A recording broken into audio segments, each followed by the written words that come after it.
Hi, my name's Ken. I'm here on this new podcast. well, I don't know, social media, live channel, whatever we call it. It's beyond me. I just know that I'm here and I have some things to say and things to share with you. And hopefully you'll find it interesting, possibly useful for your life. We'll be talking about business things, personal things, and family things. Doing my very best to stay away from politics. I will speak about religion because there's some very serious religious wars going on. I am 66 years old. I've been remarried for about 23 years. Next month, yep, it's not quite September yet. I've got one daughter. She's about 35 to 36. And she has a daughter that recently turned 4 years old. And she is a handful. I need to tell you if you raise wireless. It's non-stop go. And all they want to do is control everything. Mama, you do this. Daddy, you sit here. Mama, you make this equal fun. People, you make this equal fun. Well, I don't want to make that equal fun. She's still at the age where she has a different right now. Oh my goodness, those are just things that are a little tough for me to handle at this age. When I had my own kid, I was in my 30s. I had a little more patience, a bit more understanding, a little bit more leeway to offer people. As I've gotten older, I've got a little bit more self-centered, mostly because I have learned in this lifetime that if you do not look out for your own ass, nobody else will. Nobody. Not your wife, not your kids, not your parents, not your sisters and brothers. Everybody's got their own lives. Everybody's got their own thing going on. Well, they don't have time to give you some of their time because they're just so stressed about everything. Gotta do the laundry, gotta do the dishes, gotta sweep the floors, gotta vacuum the house, gotta water the grass, you gotta mow the grass, you gotta bring the car in for an oil change, you have to go grocery shopping, you have to pay the bills, you have to sit down and have some spare time to yourself so you can read a book or two once in a while. Not to mention the fact that you and your husband barely see each other because you're busy working. And yes, he's home because he's retired, which is wonderful, but you still don't have a whole lot of time together. That's the problem that my wife and I have right now. I have a startup business that's been going very, very slowly right now. And I'm here at the office usually from 8 to around 7, 8 at night. So it's at 12-hour days. 6 days a week right now because we're in a real big push to get things finished and get attached to certain things. Podcasters, YouTube like we are here right now. What else? I remember this but there's about 9 different things that I'm getting going on with the business right now. My YouTube channel, real good, between the loads.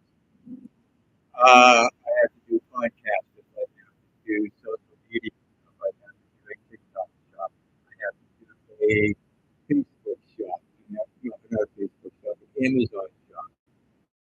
I have to get paperwork done. I have to have things mailed out. I have to have some diagrams and graphics done to mail out. I have probably 7 or 8 emails that have to be made up and sent to different people. Um, I'm not like most people that you're going to meet. I'm not tooting my own horn, but I'm different than most people you will meet. I can walk into a business and in about 5 minutes I can tell them what's wrong and I can figure out how to fix it. You give me a subject and I can build a business out of it in probably 10 to 15 minutes.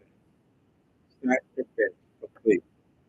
My brain works differently than others. I'm constantly thinking about sales. How do I get more sales? How can you get more sales? What can we do to get more sales together? What do I know that I can share with you that could help you get more sales? What do you know that you can share with me that can help me get more sales? I'm all about the sales. I do have free time, and in my free time I do some engineering. The interesting thing is that I have no engineering background whatsoever.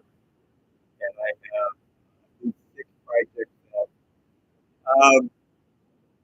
would require a number of engineers to complete.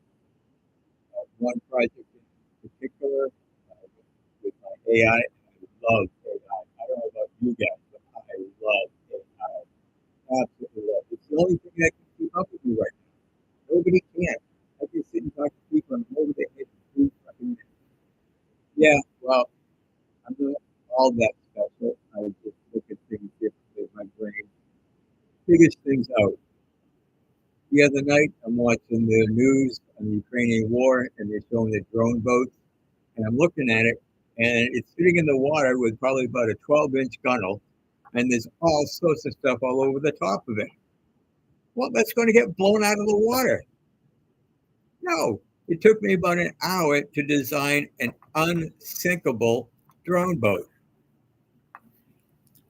The top reflects bullets. The side reflects bullets. Anything sitting on top has a bulletproof cover. You paint it black, just about 4 to 6 inches below the surface. They will never see you coming. It's a wonderful idea, absolutely fantastic idea. It's cutting edge stuff. How do I get it to do it? That's the biggest issue I have. I have something that I'm building that I'm serving the U.S. Navy, and I'm having one hell of a time with anybody, somebody who can talk about this project that I have. It's beyond cutting edge. It's virtual science fiction for what this thing is planned to have capabilities of doing. Go underwater and it will fly. Same device, literally with no change at all. Underwater and fly. Yes, I designed it. I created that. AI and I help figure out how we make everything happen and work. But all the original ideas come from me. Anything I can find tools that to do calculations, to do estimates, to help me understand something. I read something, hey, AI, what's this mean? I don't understand it. Okay, well, this is property of the world that I don't understand. Explain it to me as if I was a 10-year-old. That's how you do things. That's how you work with AI. You tell it to do things in a very simplified, easy to understand manner. I have no experience in this field, but I'd like you to explain this to me. That's all you need to know. You have to be specific about what you put in for a thought. That is what makes all the difference with AI. It's the same. Even if you be careful what you put in the product, you might find something that you're not looking for. With AI, there's no bias, there's no prejudice, there's no favoritism, there's no likes, don't like, nothing, no emotions, no nothing. It's 100% information, fact-based, and it uses the calculation to come up with decisions and recommendations. So if you say you want to go do this and do this and do that, what do you think? Well, AI will come up with reasons to do it, but also give you reasons to not do it. You get the choice to pick, do something smart or do something stupid, but you ultimately get to choose. But you cannot say that you were not aware of the consequences in a negative way because you were told them in cold, hard wording, writing right on your screen. Don't do this because you can break your leg, you could break your arm, you could break your neck, you could break your back, you could break a leg, you could break any. But if you want to go do it. It's up to you, but you know what the consequences are. And that's the problem with people in general. They don't know what